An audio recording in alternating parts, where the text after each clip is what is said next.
नमस्कार, मी गीतांजली गोरखनाथ जाधव. सत्य फाउंडेशनची अध्यक्ष आहे मी. गेली 27 वर्ष सत्य फाउंडेशन स्थापन झालेलं आहे आणि 16 वर्ष मी काम पाहते.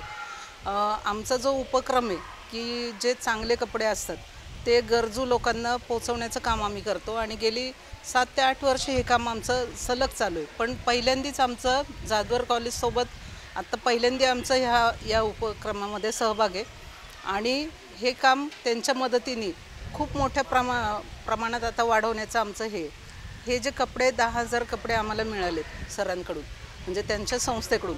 ते बोरवेल्ला, मुळशी, पानशेत इकडचे जे आदिवासी पाडे आहेत त्या आदिवासी पाड्यांमध्ये हे सगळे कपडे जाणार आहेत आणि गरजू लोकांना याचा खूप आत्ता फायदा होणार आहे. कारण ती लोक एवढी वंचित घटक आहे तो की त्यांना या गोष्टीचं म्हणजे खूप चांगल्या पद्धतीने मदत होईल.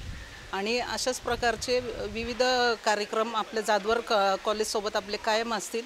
आणि आभारी आहोत आम्ही सत्य फाउंडेशनचे, मी आणि माझे सहकारी सगळे आभारी आहोत की शार्दूल दादांनी आमच्या संस्थेची निवड या कामासाठी केली. धन्यवाद.